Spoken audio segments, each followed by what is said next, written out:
кеше кеттік. Барлығының бағасы соңында қанша болған көрсететін болам.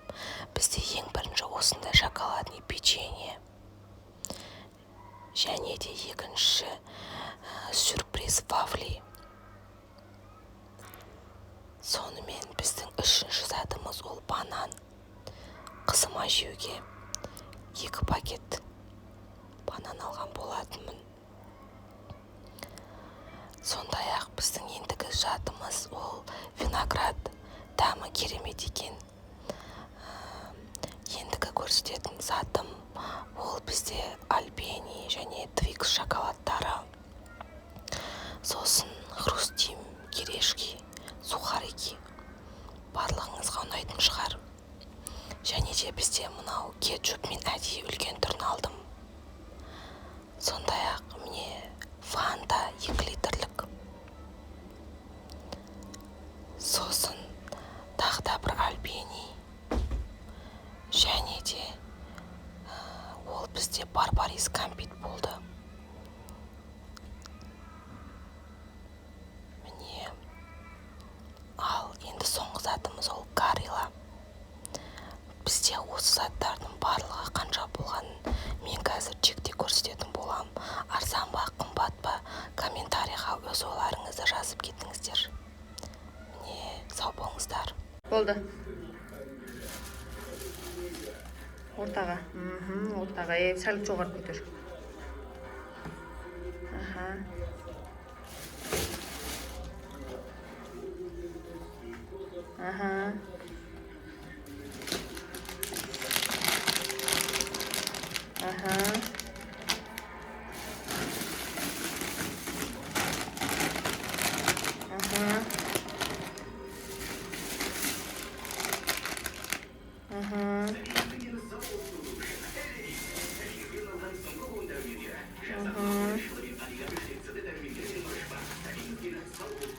Пакет табылса.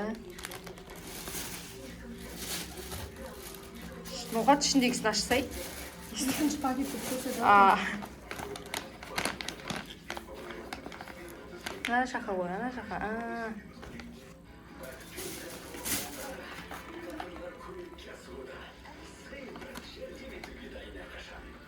Достар, бәріңізге сәлем. Бізде бүгін магнумнан алған үйге керекті шағын продуктыға распаковка. Бізде ең бірінші осындай фанта. Ал екінші зат ол бізде осындай тропический сок. Достар, менің арнама жазылып, қолдап лайк басып тіркеліп кетіңіздер. Үшінші зат бізде ол осындай бруни деген мини бисквиттар. Дәмі өте керемет екен.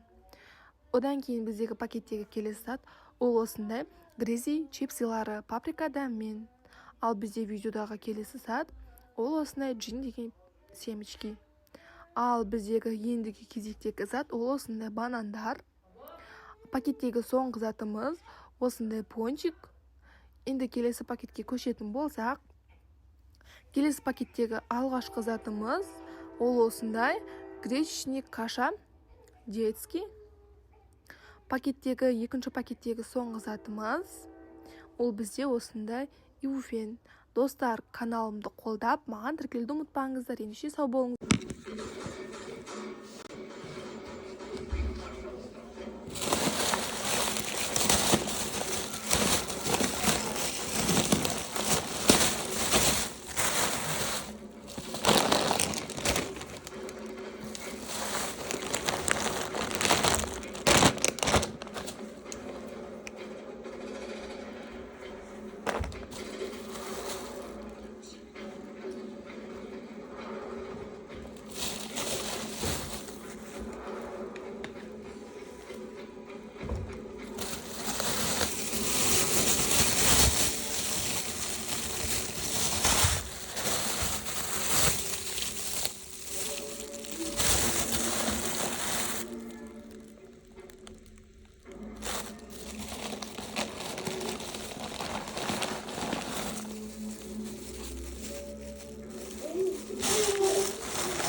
Сәлем достар, қалдарыңыз қалай? Бүгінгі видеода мен үйге алған және қызыма алған заттармен бөлісетін боламын. Менің видеом басталмас бұрын арнама тіркеліп, қолдап, лайк басып, колокольчикті басып отыруларыңызды сұраймын. Ендеше видеоны бастайық. Видеода көріп тұрғандарыңыздай мен осындай 2 түрлі йогурт, қызыма овсяный каша және печенье алдым. Сосын біздегі келесі зат ол яблочный осындай сок. Сосын қызыма керекті заттың бірі ол осындай груш алдым. Қызыма осылай үйден пюре жасап беремін. Табиғи өнім пайдалы болғандықтан қызым сүйсініп жеп алады. Содан кейін келесі зат ол менде пакеттегі осындай банан. Бұл тоже қызыма менің. Одан кейінгі зат ол осындай бізге обычный чим-чим салатқа қосатын. Салатқа керек болады. Содан кейін бізде ол осындай дизи. И пакеттегі соңғы зат ол бізде осындай рис. Күріш яғни. Міне осы мен продукты